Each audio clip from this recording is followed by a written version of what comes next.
Hi everyone, I'm Jimaku Brimstone and welcome to the review of Heirs To Thievery, the fourth record by the band Misery Index. Today, we're celebrating the 50th anniversary of the record, so I decided to go back and see if it still holds up or not. My story with this band is quite simple. I've stumbled upon their music because of Dying Fetus. I was a massive fan of Dying Fetus back in elementary school, especially when it comes to their 2009 record and also the 2001 Destroy the Opposition. And I've noticed that some of the band members from Destroy the Opposition left the band in 2001 and formed Misery Index. I was like, what's that all about? So I've checked out Misery Index, the Retaliate album, and I loved it.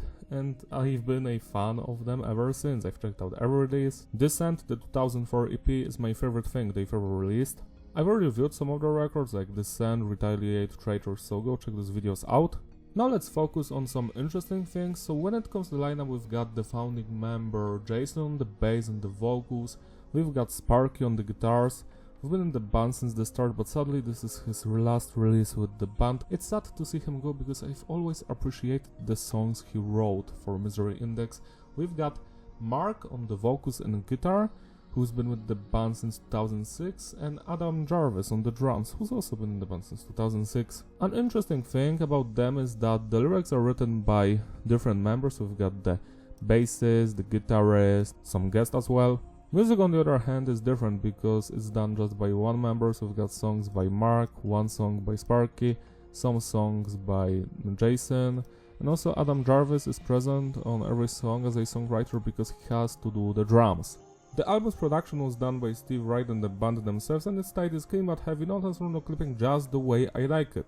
While I would prefer a production more akin to the Descent one, more energetic, more live-based, this one is still fantastic. Message is diverse. The songs are mostly about politics, society, capitalism, Illuminati, the 1% hoarding all of the wealth in the world. It's against corporations, greed, all of that crap. I do enjoy them a lot. When it comes to structure, it's between basic and advanced. Usually we've got an intro, verse, pre-chorus, bridge, chorus, outro. When a song is more advanced, usually the bridge is like from 2 to 6 different segments and it lasts from 1 to 2 minutes. It's very interesting. The music on this release could be described as a mix of brutal death metal, hardcore punk, and a little bit of thrash influences. Also, there's a lot of groove here, obviously. Now let's talk about the musicianship on this record. Let's start with the drummer, Adam Jarvis. I love his groove, the style, the precision of his playing, his double bass work is beautiful. While he's not Kevin Talley, who played on Descent, he's still fantastic. Next, the bass work, it's audible, the bassist mostly follows the guitars, sometimes he goes off on his own. Then the guitar work, I enjoy it, love the crazy crunchy guitar riffs, some breakdowns here and there, and more melodic work here and there, the guitar solos slap. Overall, the quality of the riffs depend on who wrote which song. Last but not least, let's talk about the vocal performance. Jason is straight up killing it, his growling, screaming, shouting, yelling is on point, and the guest vocals are also quite good. Now let's rate the individual songs. The album opens up with Embracing Extinction, which features Richard Johnson of Agoraphobic Nosebleed on guest vocals. This track is a banger. My second favorite song here for sure.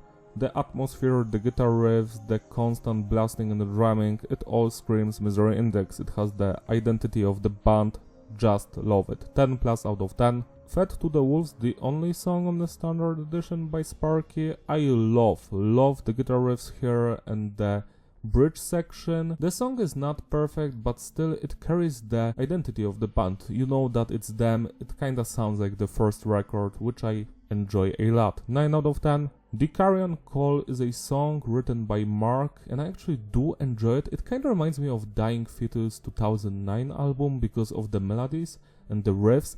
Love the vocals here and the drumming. This one is slightly better than the previous song. Yeah, it's fun as hell. 9 plus out of 10. Next track, the title one, also features Richard Johnson of Agoraphobic Nosebleed. I do enjoy it a lot, but it's not on the same level as the previous songs. It's still great, don't get me wrong. I do enjoy the main guitar riff. Again, the bridge part, very interesting, but overall, it's just a great song. It does not stand out from the rest. 8 plus out of 10. The Spectator has fantastic lyrics, amazing main guitar riff, the bass line slap, I love the chorus, the guitars, the drums, the bridge part, just everything. It's a classic song. This one falls more into the hardcore category. It's less metal, I would say, but it's still the best song here by far.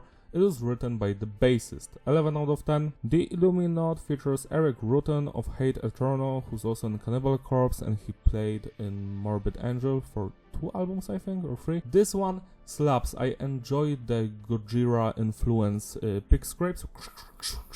They are here. Love those moments. Besides that, the song does not stand out from the rest. I do enjoy the guest vocals part here and the pick scraping, but yeah, that's just it. It's just a competent song. 8+ out of 10. Now the 7th Cavalry. This one actually I do enjoy. It's more darker and depressive tone.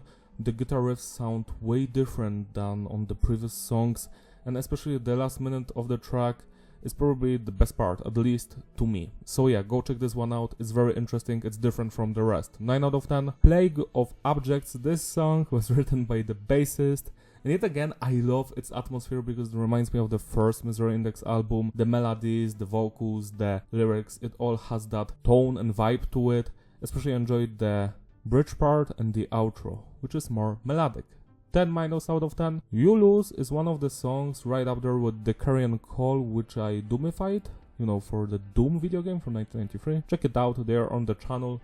And well, I've done it because it was a Patreon request, but for me personally, You Lose is the weakest song on the album. Like, it features Vince Matthews of Criminal Element, which is also a fantastic band, a spin-off of Dying Fetus as well. A lot is happening, but the guitar riffs are not that interesting, and that's why it's just a good song. Nothing special to me.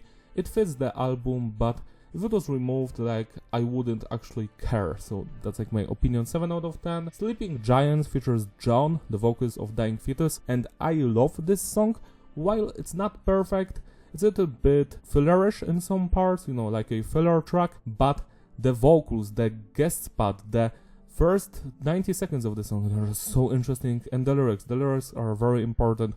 Go check this one out. 9 out of 10. And the final song on the Standard Edition, Day of the Dead, which features Moog of Mind as Prison. This song is very short, same as the opener. I must say that I do enjoy the atmosphere. It's much more melodic, I'd say, and I love that. I love when Misery Index goes into more melodic direction.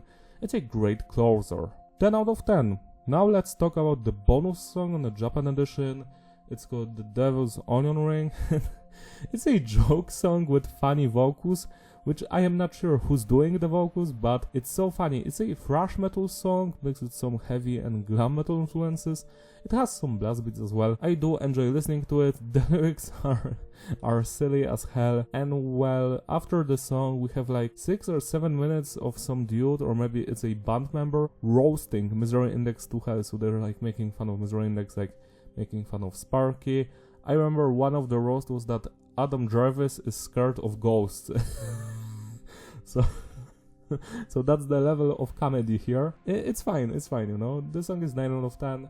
And now let's talk about Siberian. So after Sparky left the band, Misery Index in 2011, wrote and recorded one single, Siberian, and for some reason it was not featured on the next album, The Killing Gods. I have no idea why, because this song is one of the best Misery Index tracks. It's in top 20 or top 10 for sure.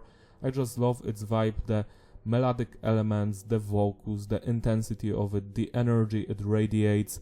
You have to listen to this one if you've never checked it out. 10+ out of 10. To sum it all up, the consistency is stable, the flow is fitting, reparability, yeah, it's an excellent record. I enjoyed it from beginning to the end. If it were up to me, I would trim it down, maybe remove You Lose, put The Devil's Onion Ring on a standard edition as a hidden track. That would be actually quite funny. Besides that, there's nothing to change here. It's my favorite album from them after Descent and Retaliate.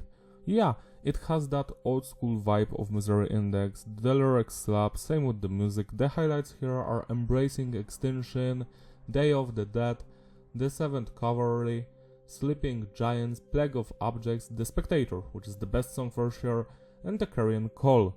So yeah, celebrate mercy by spinning this record today. It deserves your love and attention. That's all from me. Thank you for watching. Don't forget to like and subscribe. Follow me on my Instagram, links in the description. Write down in the comments, do you enjoy this album, maybe not, what are your memories with it? I would love to hear from you. Shout out to all of my Patreon members who gracefully support me and my videos. You're all truly wonderful. If you want, you can join them so I can make more videos like this one. Wishing you a great day, and I will see you next time. Bye!